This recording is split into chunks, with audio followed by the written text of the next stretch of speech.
누가 역사의 주인인가? 오늘 이 말씀. 역사라는 말이 나오면 일단 그때부터 머리가 아파오는 분들이 좀 있는데요. 아파하지 마시고 이것은 우리의 삶이 우리의 역사 아니겠습니까? 중요한 가르침이다 이렇게 생각하고 귀를 기울여 주시기 바라겠습니다. 가끔씩 우리가 역사 공부를 하고 역사를 살펴보면은 정말 이것이 우연인가 아니면 필연인가 할 만큼 너무나도 기가 막힌 일들이 정말 있을 수 없는 일이 톱니바퀴 물려 돌아가듯이 척척 맞아서 어떠한 결과 정말 그렇게 되지 않으면 될 수 없는 일들이 이루어지는 그런 경우들을 보게 됩니다.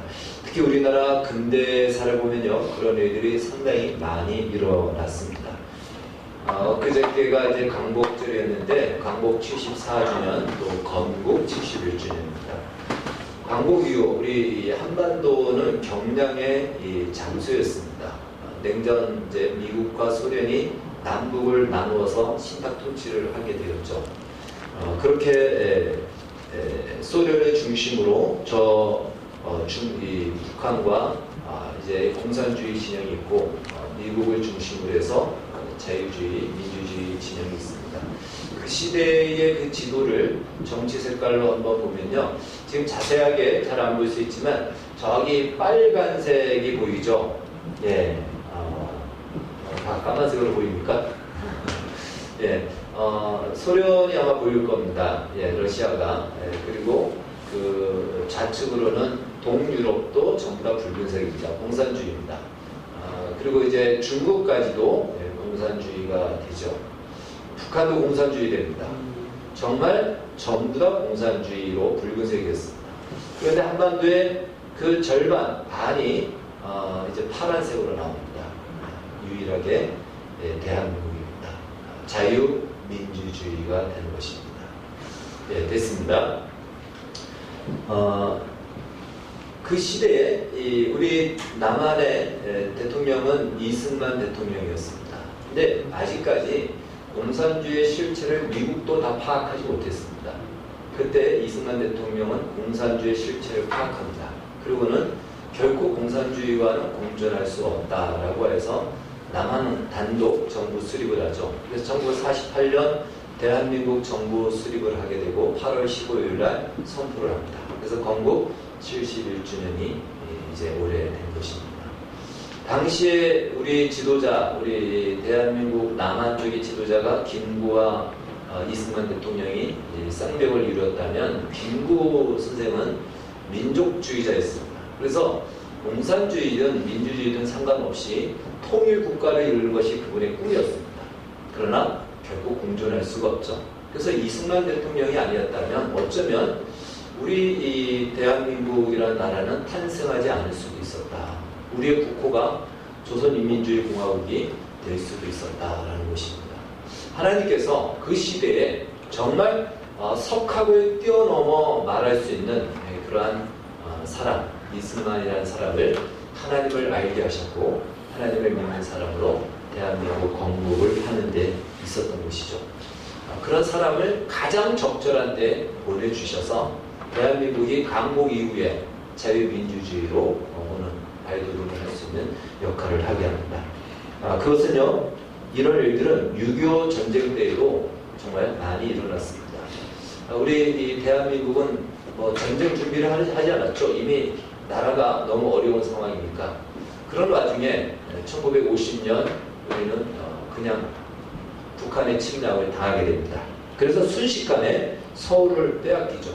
그래서 그 속도로 북한이 이 남한을 밀어왔다면 그냥 전체가 다 북조선이 되었다라는 것입니다. 그런데 이유 없이 서울을 점령한 북한군이 일주일 동안을 이유 없이 지체합니다. 왜 지체했는지 이런저런 이유가 있지만 서울이 목적이 아니었거든요. 근데 일주일 동안 지체하면서 이때 우리 대한민국 군인이 점령을 정비하게 되고 유엔이 참전을 결정하게 됩니다. 그 일주일의 시간이 그렇게 됐던 것이죠. 왜 일주일을 지체했는지 그걸 몰라요. 역사를 보다 보면은 임진왜란 때도 마찬가지입니다. 일본이 우리 조선을 침략했는데 어느 시기에 올라가지 않고 거기서 머뭇거리다가 결국은 그 패배의 또 하나의 그 길이 되어지는 일들이 있습니다. 이제 유엔에서 이 전쟁 소식을 듣고 미국의 트루먼 대통령은 신속히 우리나라의 참전에 미군을 투입시킵니다. 그때 미군이 아직까지 일본에 있었기 때문에 굉장히 빠른 속도로 올 수 있었는데 아직까지 한미 동맹이나 이런 것들이 맺어지지 않은 상태에서 그 결정을 굉장히 빨리 합니다. 이 트루먼도 역시 하나님을 믿는 사람이었는데 그것도 그렇고요. 또 유엔이 이제 참전 결정을 할 때에 파병 결정을 할 때에 이 안전보장이사회 거기에 이제 소련이 같이 들어가 있습니다. 근데 소련이 불참을 합니다. 거기서는 만장일치제로 나와야지만이 결정이 되는데 불참을 하면서 유엔 참전 파병이 바로 이루어지게 됩니다. 3일 만에 이루어지게 돼요. 그래서 실제적으로 파병은 16개국 그 외에 물자와 자원을 준 정확하게는 조금 통계가 다르지만 63개의 나라가 우리 한국 전쟁에 참전하게 됩니다. 이러한 기록은 그 이후에도 한 번도 없습니다. 유엔이 이렇게 많은 나라가 한 나라의 전쟁에 참여했던 적은 지금까지 없습니다. 그래서 지금도 기네스북에 기록되어 있습니다. 뿐만 아니라 전쟁이 끝나고 한국과 미국은 상호 방위 조약을 맺는데요. 이 상호 방위 조약은 어느 한 국가가 전쟁에 침략을 당하면 자동으로 그 나라를 위해서 싸워주는 겁니다. 근데 그 당시에 미국은 최고의 나라였죠. 우리나라는요, 그 당시에 140개국 나라 중에서 139위였습니다. 우리나라의 수준이. 거의 꼴찌에서 두 번째였습니다. 어떻게 조약을 맺습니까? 그 조약은 비등비등할 때 서로가 윈윈하기 위해서 맺는 거죠. 우리가 어떻게 미국을 위해서 싸워줄 수 있겠습니까? 그런데 이승만 대통령의 정치 외교로 이것을 맺게 됩니다. 그것이 한미 동맹이 되었고 그것이 지금까지 우리나라의 근대화의 든든한 배후가 되어서 이 발전을 이루게 되었던 것입니다. 그래서 이런 일련의 과정들을 우리가 살펴보면은 이 모든 것이 우연히 이루어졌다라고 하기에는 너무나도 기가 막힌 일들이 맞아 들어갔고 그런 역사들이 일어났다는 것이죠. 그래서 우리 대한민국이 건국되어지면서 온 역사들을 보면은 다른 나라에서는 없었던 일들이 무척 많이 있었던 것을 확인하게 됩니다.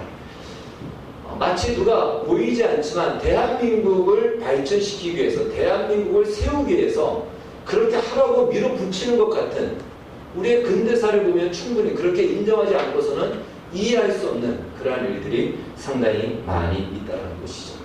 그래서 역사란 럭비공처럼 어디로 튕겨질지 모르는 그것이 아니고 세상에서는 그렇게 볼 수도 있을 겁니다. 그러나 이 역사란 그것이 아니라는 것을 우리는 우리의 근대사만 봐도 사실 확인할 수가 있게 됩니다.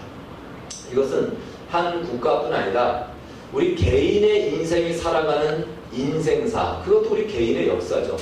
우리 개인의 역사도 마찬가지로 그냥 어디로 튈지 모르는 우리의 인생이 그렇게 흘러가고 그래서 어떤 일관성이 없이 막 가는 그렇지 않다는 것이에요. 한번 우리 인생을 한번 돌아보십시오.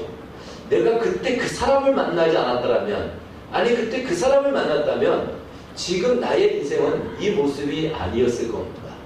뭐 좋고 나쁘가 떠나서요. 그런데 그때 그 사람을 만났고 그 사람을 다행히도 만나지 않아서 오늘 이 자리, 이 모습, 여자리에 우리가 서 있는 것입니다. 만약에 내가 내 인생의 역사의 주인이라면 이 모습이 내가 원했던 모습일까? 지금의 모습이 우리 여러분 각자가 원했던 모습일까요? 저는 그렇지 않을 겁니다. 대부분은 내가 원했던 인생, 내가 원했던 삶, 이것이 아닐 겁니다. 그런데 내가 인생을 살아가지만 마치 역사를 내가 쓰는 것 같지만 내 인생이 내 마음대로 되어지지 않는다는 것은 그것은 내 인생의 주인이, 이 역사의 주인이 내가 아니다라는 것을 우리가 알 수가 있습니다. 그래서 과연 이 역사의 주인은 누구일까? 오늘은 이 제목을 가지고 본문을 가지고 한번 살펴보겠습니다.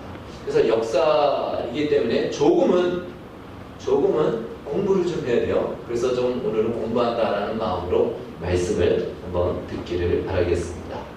예수님께서는 그동안 예수님의 당신의 사역을 제자들에게 숨겼습니다. 그러니까 제자들은 알지만 나가서 말하지 마라. 나가서 이런 일이 있었다고 소문내지 마라. 심지어 변화산상에서 예수님이 변화된 모습을 본 그 베드로와 제자들에게도 아무에게도 알리지 마라라고 하십니다. 그동안 그렇게 하셨습니다. 그런데 이제 오늘 요한복음 12장에 나오는 여기부터는 예수님이 공개적으로 당신의 사역과 당신의 정체를 드러내십니다. 이제는 때가 되었다라는 것이죠. 오늘 본문은 바로 그런 의미에서 예수님께서 마지막 예루살렘으로 입성하는 겁니다. 이 예루살렘으로 들어가셔서 십자가에 죽으십니다. 예수님은 공생의 3년 동안에 약 한 3번에 걸쳐서 예루살렘을 가셨는데 이 입성이 마지막 3번째 입성이 되는 것입니다. 예수님이 그동안 왜 그 일을 숨기시다가 이제 공개적으로 이 일을 하시는가? 예수님이 사역하셨던 원칙 2가지가 있습니다. 하나는 나는 아버지께서 기뻐하시는 일만 한다. 하나님 아버지가 기뻐하는 일을 하는 것이 예수님의 사역의 원칙이었고 원리였습니다. 또 하나는 이미 구약 성경에 예언된 말씀을 성취하는 것, 그것을 위해서 내가 왔다라고 합니다. 그러니까 예수님이 이제 그 예언의 성취를 이루어가는 이 장면이 마지막 예루살렘에 입성하면서부터 공개적으로 그것이 표현되고 나타남으로 말미암아 이 일이 우연히 이루어진 것이 아니고 그냥 임의적으로 한 것이 아니고 이미 하나님이 예언하셨고 이미 말씀하셨고 말씀하신 것을 이루어 가신다, 이루신다라는 것을 보여주시고 나타내고자 하는 것이죠. 그래서 오늘 본문도 16절에 보면은 제자들은 처음에 이 일을 깨닫지 못하였다가 예수께서 영광을 얻으신 후에야 이것이 예수께 대하여 기록된 것인가 사람들이 예수께 이같이 한 것임을 생각났더라. 이 일이 그냥 이루어진 것이 아니구나. 이미 예수님에 대해서 예언하고 기록했던 말씀대로 이루어진 것이구나 하는 것을 말합니다. 아마 눈치채신 분들도 있겠지만 무엇을 말하는 것이죠? 이 역사의 주인이, 이 역사가 누가 주관하는가, 누가 말한 대로 그 말한 것을 이루어가는가, 이걸 우리는 이 본문에서 또 예수님의 이 사건을 통해서 확인하고 알 수가 있는 것입니다. 예수님이 예루살렘에 입성할 때에 나귀 새끼를 타고 입성하십니다. 이것조차 구약에 예언된 것을 이루시는 사건이다 라고 말씀하는 것이죠. 이것을 통해서 하나님이 무엇을 우리에게 말씀하시는지 우리가 들어야 될 것입니다. 과연 예수님의 이 예언은 언제 누구에 의해서 말씀되었고 이루신 것인가?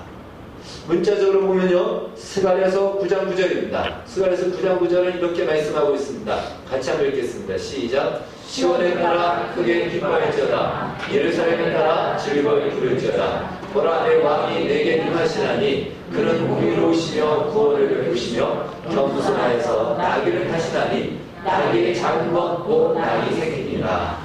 스가랴 선지자는요, BC 한 450년에서 400년 그 사이에 활동했던 선지자입니다. 그때 스가랴를 통해서 이 예언의 말씀을 하셨고 그 말씀 그대로 예수님은 나귀 새끼를 타고 예루살렘으로 입성을 했던 것입니다. 자, 그렇다면 저렇게 말씀했으니까 언제든지 나귀 새끼 타고 예루살렘으로 들어오는 청년이 보이면 그가 바로 왕이고 메시아구나 이렇게 생각할 수 있죠. 그렇지 않죠. 그러면은 예수님 전에도 어떤 사람이 실수로 나귀 새끼 타고 들어가면 그가 예언의 성취가 되는 것이잖아요. 하나님이 그렇게 허접하게 일하실까요?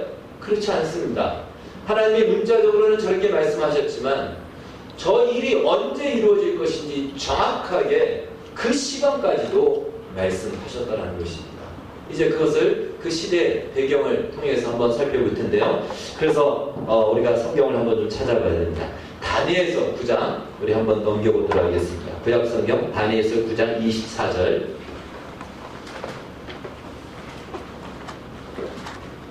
다니엘서 9장 24절 거기를 좀 넘겨주시면 좋겠습니다.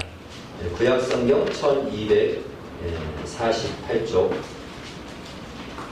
1249쪽 이렇게 한번 살펴보시면 됩니다.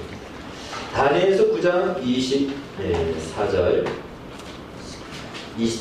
24절에서 우리 26절까지 한번 읽도록 하겠습니다. 24절에서 다니엘서 9장 24절 1250쪽이네요.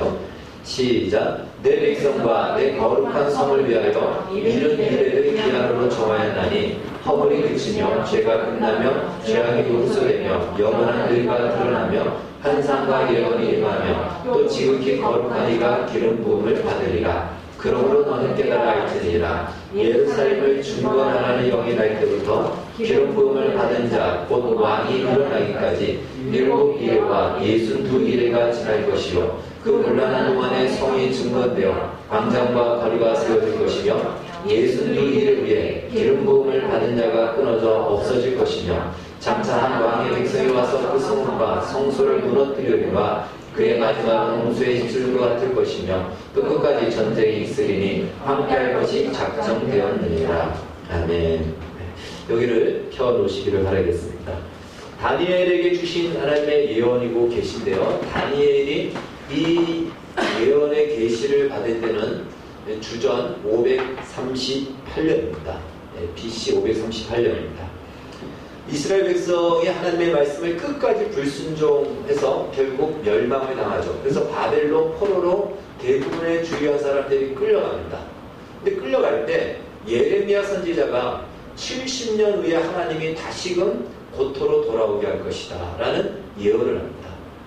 그래서 이 예레미야의 책을 보고 다니엘이 70년이 이제 다 이룬 것을 보고는 하나님께 기도하는 중에 하나님이 이 예언의 말씀을 주시는 겁니다. 오늘 우리가 읽은 다니엘서 9장의 예언을 주십니다. 이 바벨론으로 끌려간 역사를 보면은 바벨론은 채 100년이 되지 않아서 망하게 됩니다. 그리고는 새로운 제국이 세계 역사에 등장하는데 우리가 잘 알고 있는 페르시아 제국이 등장합니다.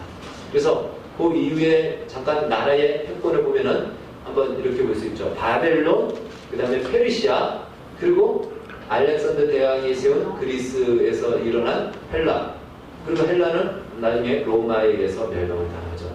저것이 세계 역사 약 한 450년, 한 500년, BC 500년 사이에 일어난 바로 서양의 역사의 큰 흐름이다라고 볼 수가 있습니다.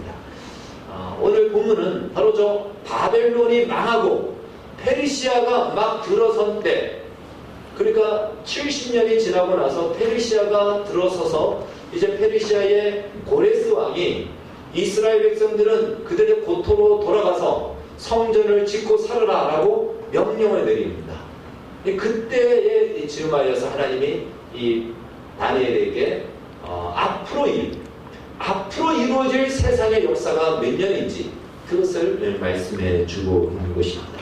그러니까 다니엘은 몇 살에 끌려갔냐면요, 10대 한 중반에 끌려갔습니다. 그리고 70년이 지났으니까 지금 몇 살일까요? 80대 후반, 약 90에 가까운 노인의 나이입니다. 그때 이 말씀을 받게 되는 것입니다. 그러니까 이 다니엘은 그걸 다 본 거예요. 나라가 망해서 끌려가는 것도 당하였고, 예레미야를 통해서 70년 후에 돌아올 것이라는 말씀도 들었고, 근데 정말 70년이 되니까 그 이방의 왕 고레스가 돌아가라라는 이 명령을 내리는 것도 경험하면서 이제 하나님의 앞으로 이루어질, 앞으로 세상의 역사의 시간을 말씀하는 것을 오늘 말씀을 듣는 것이죠. 그러니까 다니엘로서는 이 말씀을 전적으로 우리가 경험하고 믿고 받을 수밖에 없는 것입니다. 자, 그래서 앞으로의 이 시간은 다니엘서 9장 24절에 보면은 70일에 동안 일어날 일을 말씀하고 있습니다. 자, 여기서 일에라는 말은요, 순 우리말로서 7을 이야기합니다. 일에 하면 우리가 7일 또 7이라는 숫자죠. 그러니까 70일이라는 것은 어떻게 계산해야 될까요? 70 곱하기 7을 하면 됩니다. 그러면 얼마 될까요? 70 곱하기 7은 490이죠. 그러니까 앞으로 490년 동안에 490년 후에 일어날 일을 지금 예언하고 있는 것입니다. 그걸 말씀하고 있는 것입니다. 자, 그 490년 동안에 페르시아가 일어나고 헬라가 일어나고 로마가 일어납니다. 동양에서는요, 사실 이 역사 시간에 누가 일어나냐면은 석가모니가 나오고 공자가 나옵니다. 네. 그리고 이제 서구의 세상 역사에서는 소크라테스가 나오고 아리스토텔레스, 플라톤 다 나옵니다. 플라톤까지. 그러니까 이 시대, 이 490년 안에 동서양에 엄청난 역사의 격동이 일어나게 됩니다. 네. 성경은 이 시간 안에 기록되지 않습니다. 그래서 그때를 중간기다 이렇게 말을 합니다. 그리고 이 시간이 끝나서 예수님이 오시게 되는 신약시대가 열리게 되죠. 자, 그러면 오늘 본문 보면은 계속 우리가 읽은 말씀을 보면은 71회를 말씀하고는 그 뒤에 25절에서는 7일회와 62일회라는 어떤 구분에서 말하면서 69일회가 지나고 나면 기름 부은 자가 일어날 것이고 기름 부은 자가 끊어질 것이다 라는 이런 말씀을 하게 됩니다. 여기서 보면은 기름 부은 자라는 말은 히브리어로는 메시아입니다. 그리고 헬라어로는 그리스도입니다. 구약의 기름 부은 자는 왕과 선지자 그리고 제사장이었습니다. 하나님을 위해서 일하는 하나님의 공식적인 일꾼, 그것이 바로 기름 부음 받은 자예요. 그걸 히브리어로 뭐라고 그런다고요? 메시아라고 그러는 거예요. 그 다음에 헬라어로는 그리스도. 우리말로는 기름 부은 자라고. 근데 우리는 지금 다 똑같이 이해하고 쓰고 있죠. 우리도 그리스도라고 말을 쓰죠. 그게 바로 하나님의 공식적인 일꾼이다 라는 뜻입니다. 그 기름 부은 자가 일어날 것이며 또 그 기름 부은 자가 어떻게 한다? 끊어질 것이다 라고 이렇게 말씀합니다. 자, 그러면 몇 년이 걸려서 그가 오고 그가 끊어지느냐? 69일에도 얘기합니다. 69일에는 70일에서 한 1회가 빠지죠. 그러니까 490년에서 7년에 빠지면 483년입니다. 근데 그 일이 언제 이루어지느냐 하면은 그것이 바로 예루살렘 성을 중건하라, 재건하라는 명령이 떨어지고 난 이후 그때부터 483년이 지나서입니다. 그런데 예루살렘 성을 다시 재건하라는 명령이 언제 떨어지냐면 아까 말씀드린 고레스는요 예루살렘으로 돌아가서 너희의 성전을 지으라고 얘기했습니다. 그런데 오늘 성경 다니엘서는 성을 짓는 것을 얘기해요. 성전하고 성은 다릅니다. 근데 느헤미야 2장에 가면은 느헤미야가 아닥사스다 페르시아 제국입니다. 아닥사스다 20년 때에 느헤미야가 이 아닥사스다 왕으로부터 다시 너의 고향, 너의 조상의 고향에 가서 성을 지으라는 명령을 허락해 줍니다. 그러니까 그 명령이 떨어질 때부터라고 하니까 예루살렘의 재건명령 아닥사스다 20년 때 플러스 483년 뒤에 기름 부음 받은 자가 일어났다가 끊어지는 역사가 이루어질 것이다 라는 것이죠. 다니엘은요 이 느헤미야보다는 앞선 사람이에요. 그러니까 아직 예루살렘 성을 지으라는 명령을 듣지 못합니다. 다니엘은. 그것은 앞으로 이루어질 일이에요. 근데 그걸 누가 그 명령을 받게 되냐면 느헤미야, 우리 성경에 나온 느헤미야라는 그 당시에 페르시아에서 술관원이라는 높은 관직에 있는 유대인이 왕으로부터 이 명령을 허락받습니다. 요청을 하게 되고 그래서 그때부터 483년.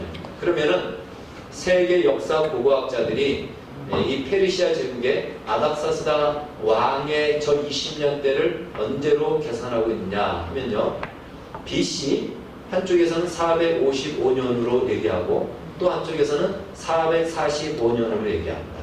그러니까 두 가지를 계산해 본다면 이제 BC 455년 이후로 483년을 더해야 되는데 이것이 BC이기 때문에 거꾸로 빼야 되겠죠. 483년에서 455년을 빼면 몇 년이 되냐면 주후 28년이 됩니다. 그리고 한 10년의 차이가 난다고 했죠. 고고학자들이 483년에서 445년을 빼면 주후 38년이 됩니다. 그러면 이제 언제 기름 부은 자가 일어났다가 끊어지냐면은 저 계산대로 한다면 주후 28년 혹은 주후 38년에 기름 부은 자가 일어날 것이고 그가 끊어질 것이다. 끊어진다라는 말은, 히브리어에 끊어진다라는 말은요, 타의에 의해서 생명이 끊어진다는 뜻이에요. 죽는다라는 것이에요. 예. 계산을 해보니까 예수님이 예루살렘 입성을 하는 때가 우리가 몇 세로 대략 알고 있습니까? 33세로 알고 있어요. 33세로 알고 있습니다. 그러니까 33세에 나귀 새끼를 타고 예루살렘 입성하는 그때를 계산한다면 28년, 38년을 플러스 마이너스 하면 5년 차이가 나요. 마이너스 5년, 플러스 5년. 그래서 예수님이 오신 날짜가 정확하게 1년, 우리가 주 1년을 보지만 어떠한 데서는 BC 5년에 예수님이 태어나셨다라고 기록이 있기도 합니다. 그러니까 거의 저 시간을 정확하게 말씀한 거예요. 예수님이 그때 기름 부은 자 바로 메시아가 일어날 것이며 그가 끊어 죽음을 당할 것이다라는 것이 483년 전에 예언한 대로 정확한 그 날짜에 이루어졌다는 것입니다. 저것은요, 고고학자들에 대한 계산입니다. 우리는 고고학자들의 말을 더 듣죠. 성경학자들의 말은 잘 안 듣죠. 성경학자들의 말을 들어야 됩니다. 네. 왜 그러냐면 이 느헤미야가 그 명령을 받을 때가 언제 갔냐면 느헤미야 2장에 보면 아닥타스다 20년 때 페르시아 달력으로 니산월에라고 얘기해요. 근데 이 니산월은 히브리어 달력으로 한다면 아비벌입니다. 오늘로 얘기한다면 1월달, 정월달이에요. 1월달에 그 명령이 내려져요. 그러면 그 명령이 이루어지려면, 성취가 되려면 정확하게 1월달에 이루어져야 됩니다. 그렇죠? 그런데 예수님이 십자가에 죽으신 그때가 언제냐? 바로 6월절 전날이에요. 6월절은 어디에 있죠? 1월달에 있습니다. 그래서 12장, 요한복음 12장 앞에, 우리가 본문 앞에 보면은 마리아가 예수님의 발에다 향기를 붓고 머리털로 그 발을 씻기는 장면이 나오는데 그때 6월절 엿새 전에 라고 성경을 이렇게 소개하고 있습니다. 그러고 난 뒤에 예수님이 예루살렘 입성을 한 거예요. 그러니까 6월절에 임박하여서 우리가 소위 고난주간이라고 하는 그때 예수님이 입성하는 거죠. 정확하게 느헤미야에게 이야기한 그 달에 정확한 그때부터 483년 후에 이 예수께서 오셨고 그가 십자가에서 죽으시는 죽음의 장면을 정확하게 기록하고 있다. 정말 놀라운 그러한 기록이고 사건인 것을 보게 됩니다. 그래서 우리는 이러한 것을 통하여서 이 역사의 시간이 우리가 봤을 때는 세계사라고 하는 시간이 그냥 가는 것 같아요. 그러나 그렇지 않다는 것입니다. 이 역사가 어떤 사람은 좋은 말로 하죠. 도전과 응징의 이 합이다. 누가 얘기했을까요? 네, 우리 인문학 실력을 좀 보도록 하겠습니다. 네, 역사학자 토인비가 얘기했죠. 네, 또 우리가 많이 알고 있는 역사란 과거와 현재의 대화다. 굉장히 좋은 말입니다. 그러나 역사는요, 하나님의 뜻을 이루어 가시는 그 손길의 현장의 역사입니다. 하나님은 그 뜻을 그 목적대로 이 세상 역사를 이끌어 가십니다. 정확하게 그 시간, 정확하게 그 달, 아니 정확하게 그 날, 정확하게 그 시간까지, 예수님이 십자가에 죽는 그 시간까지도 정확하게 예언하셨습니다. 그리고 그 역사를 이루신다는 거예요. 그리고 하나님이 정말 이렇게 예수님이 예루살렘 입성하는 것을 귀신같이 맞추셨죠. 그러나 맞추신 것이 아니고 무엇이죠? 그분이 그 역사를 만들어 내십니다. 예레미야 33장에서 하나님께서는 시대 뜰에 갇혀져 있는 예레미야에게 그렇게 얘기하셨죠. 갇혀서 아무것도 할 수 없는 이 예레미야에게 하나님 자신을 소개하기를, 너가 보기에는 갇혀 있어서, 너 하나님을 믿는 네가 갇혀 있어서 하나님이 아무것도 못하는 것 같느냐? 그렇지 않다. 하나님의 자신을 소개하기를 일을 행하시는 여호와. 하나님은 일을 하신다는 거예요. 그것을 어떻게 하시죠? 임의적으로 마구잡이로 하지 않고 만들며 성취하시는 여호와께서, 그 일을 계획하시고 계획한 대로 이루어 가시는 여호와 하나님께서 그 일을 행하신다는 거죠. 그것이 바로 하나님의 주권적인 역사의 주인이 하나님이라는 것입니다. 그래서 우리는 이 세상이 그냥 가는 것이 아니다. 하나님이 목적하고 계획한 대로 이 세상 역사가 이끌려가고 인도함 받듯이 우리 개인의 인생도 하나님께서 우리의 인생의 역사를 이끌어 가시고 목적한 대로 이루어 가시는 역사다. 이것을 우리는 잊지 말아야 됩니다. 하나님의 손에서 벗어나 있는 사람은 아무도 없다라는 사실을 꼭 기억하시기를 바라겠습니다. 혹시 어떤 사람은 이렇게 생각할 수도 있을 겁니다. 490년에다가 483년을 얘기했으니까 나머지 몇 년이 모자르죠? 7년은 어디 갔지? 이렇게 고민하는 분 있으시면 신학교로 가셔야 됩니다. 네.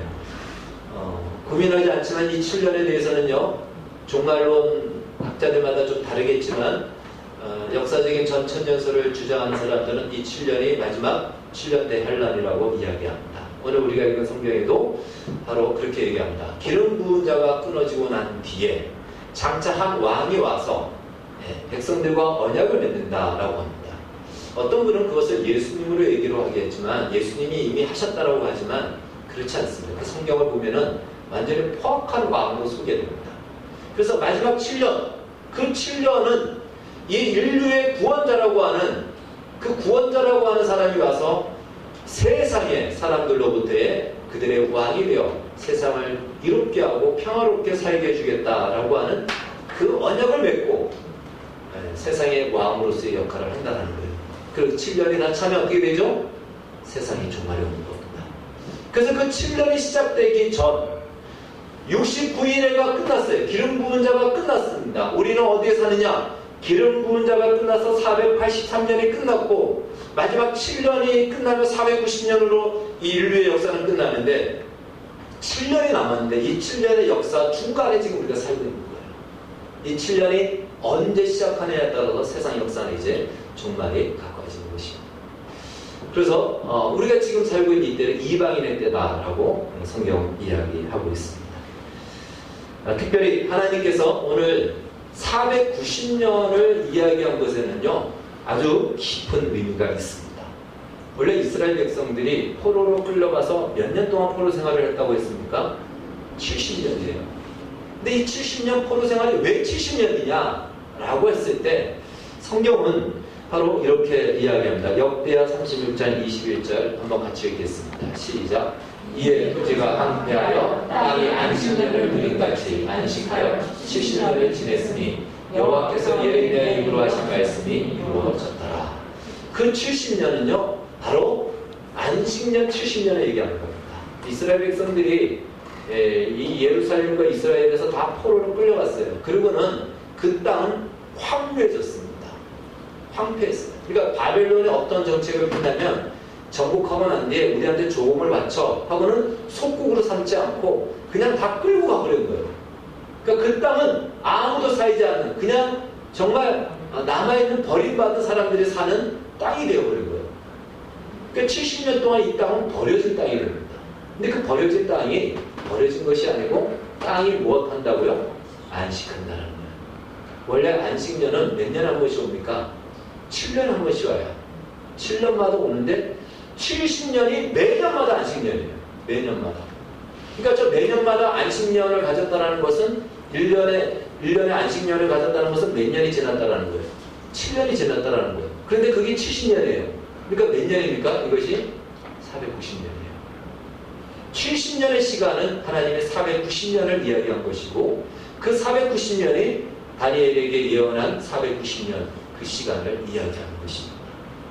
그래서 그 시간 동안 하나님이 저 안식년을 봄과 같이 그 땅을 허락했다는 것은 왜 안식년으로 받느냐? 안식년에 대한 언약이 있기 때문에 그렇습니다. 레위기 26장에 보면요 이런 말씀이 있어요. 제가 이것은 읽도록 하겠습니다. 그들이 나의 법도를 싫어하며 나의 규례를 멸시하였으므로 그 땅을 떠나서 사람이 없을 때에 땅이 황폐하여 안식을 누릴 것이요 그들은 자기 죄악으로 형벌을 순히 받으리라. 그런즉 그들이 대적의 땅에 거할 때 내가 싫어버리지 아니하며 미워하지 아니하며 아주 멸하지 아니하여 나의 그들과 맺은 언약을 폐하지 아니하리라. 다른 말로 안식년을 볼 때마다 하나님은 무엇을 기억하시냐면 내가 내 백성과 맺은 언약을 기억하신다는 겁니다. 안식년을 춤같이 회복하고 풍성하게 할 것이다 그래서 이 좀 상징적인 숫자들이 많이 있죠. 예, 이 490년이라는 것은 꼭 490년이라는 개념보다도 7년씩 7번 가면은 49년이 돼요. 예, 49년 그 다음 해 오는 것이 무엇이냐면 50년째 희년이 옵니다. 그러니까 490년에 공 하나 빼면요 49를 얘기합니다. 다른 말로 70년이라는 것은 무엇이냐면, 그리고 70년, 490년이라는 것은 무엇을 말하냐면, 그것은 490년, 49년이 지나고 난 50년째 오는 희년을 하나님이 꿈꾸고 있는 거예요. 여러분, 희년 때는 어떤 일이 있냐? 포로가 됐던 사람들 자유가 되고요. 노예가 됐던 사람들 자유가 되고, 땅을 저당 잡혔던 사람도 그냥 땅을 되찾고, 모든 것이 회복되어지고 되찾아지는 것입니다. 희년은 말 그대로 기쁠 희자예요. 기쁨의 해입니다.